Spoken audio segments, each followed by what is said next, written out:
Hello friends, இன்றைக்கி நம்ம Dora cooking சேனலில் அயில மீன் குழம்பு எப்படி செய்கிறதுன்னு தான் பார்க்க போகிறோம். நார்மலாக நம்ம மீன் கடைசியாக குழம்பெல்லாம் கொதிச்சதுக்கப்புறம் ஒரு 5 மினிட்ஸ் போட்டு வேக வச்சு ஆஃப் பண்ணிடுவோம். ஏன்னா மீன் சீக்கிரம் வேகிறதுனால சீக்கிரம் கடைசியாக போட்டு ஆஃப் பண்ணிடுவோம்.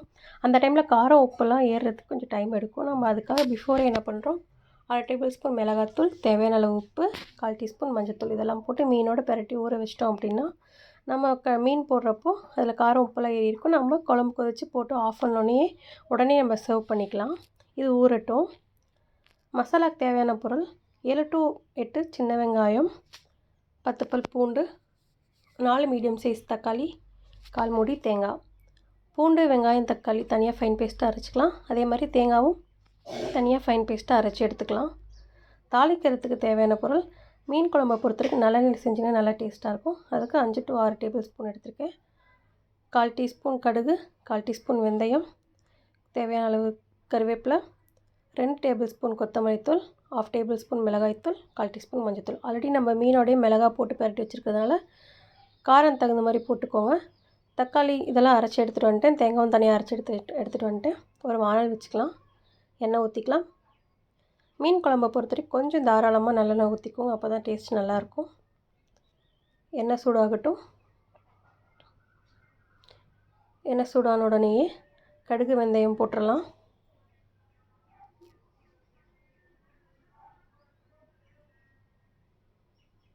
நீங்கள் இந்த மாதிரி மீனை முன்னாடியே ஊற வச்சு நீங்கள் போடுறப்போ உங்களுக்கு காரம் உப்பெல்லாம் ஏறுறதுனால நல்லா டேஸ்ட்டாக இருக்கும். சாப்பிட்றப்பவும் உங்களுக்கு அந்த மீன் தனியாக சாப்பிட்றப்போ உங்களுக்கு அந்த காரம் டேஸ்ட்டெல்லாம் வரும்.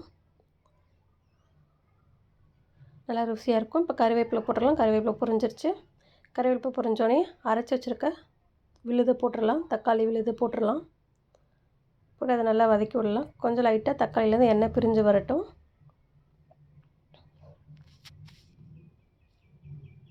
தக்காளியோட பச்சை வாசனை போகட்டும். அது வரைக்கும் கொஞ்சம் நல்லா வதக்கி விட்டுக்கோங்க. எண்ணெய் பிரிஞ்சு வந்துருச்சு. இப்போ இந்த ஸ்டேஜில் நம்ம எடுத்து வச்சுருக்க மசாலா தூள் எல்லாத்தையும் இதில் சேர்த்திடலாம். சேர்த்தி அதையும் கலந்து விட்டுடலாம். நான் இன்றைக்கி 1 கிலோ அயில மீன் எடுத்திருக்கேன்.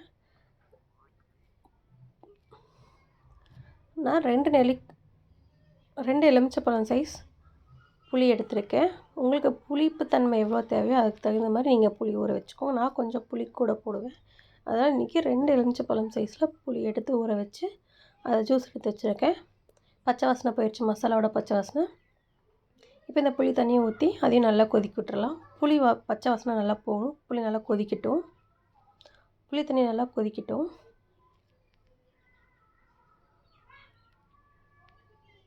கொஞ்சமாக உப்பு போட்டுக்கோங்க. இதுக்கு நம்ம ஆல்ரெடி மீன்லேயே உப்பு போட்டு பரட்டி வச்சுருக்கிறதுனால கடைசியாக பார்த்துட்டு உங்களுக்கு உப்பு எவ்வளோ தேவையோ அதுக்கு தகுந்த மாதிரி சேர்த்திக்கோங்க. நான் இது கொஞ்சமாக ஒரு 1/2 டீஸ்பூன் உப்பு சேர்த்திக்க போகிறேன். சேர்த்தி கலந்து விட்டுறேன். புளி நல்லா கொதிக்கட்டும். கொஞ்சமாக தண்ணி சேர்த்திக்கிறேன். தண்ணி சேர்த்து இதை நல்லா கொதி விடட்டும். நல்லா கொதி வந்ததுக்கப்புறம் அரைச்ச விழுது தேங்காவை நம்ம சேர்த்திக்கலாம். புளி நல்லா கொதிக்க ஆரம்பிச்சிருச்சு. புளியோட பச்சை வாசனை நல்லா போயிடுச்சு.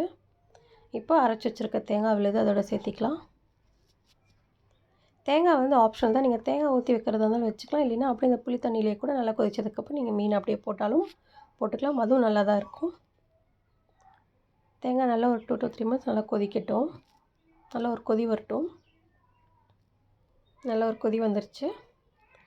இப்போ நம்ம மீனை சேர்த்திடலாம்.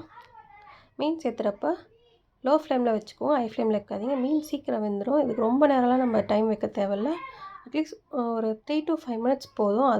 அதுக்கே நல்ல மீன் வெந்துடும்.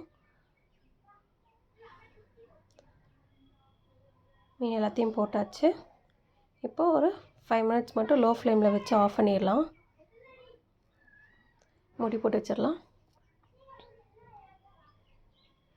ஒரு 5 மினிட்ஸ் ஆயிடுச்சு. ஓப்பன் பண்ணி பார்த்துடலாம். அயில மீன் குழம்பு ரெடி ஆயிடுச்சு. நீங்களும் இந்த அயில மீன் குழம்பு செஞ்சு பாருங்கள். செஞ்சு பார்த்துட்டு எப்படி இருக்குதுன்னு மறக்காமல் உங்கள் வேல்யூபிள் கமெண்ட்ஸில் கொடுங்க. புதுசாக என்னோடய வீடியோ பார்க்குறவங்களா இருந்தால் ரெட் கலரில் இருக்க சப்ஸ்கிரைப் பட்டனும் பக்கத்தில் இருக்க பெல் ஐக்கானில் ஆல் ஆப்ஷனை கிளிக் பண்ணிக்கிட்டிங்கன்னா நான் ரெகுலராக போடுற என்னோடய சமையல் வீடியோஸ் உங்களுக்கு உடனுக்குடன் நோட்டிஃபிகேஷனில் வரும். இந்த அயில மீன் குழம்புக்கு செய்கிற இன்க்ரீடியன்ட்ஸ் எல்லாமே கீழே இருக்க டிஸ்கிரிப்ஷன் பாக்ஸில் கொடுக்குறேன். பார்த்து தெரிஞ்சுக்கோங்க. தேங்க்யூ.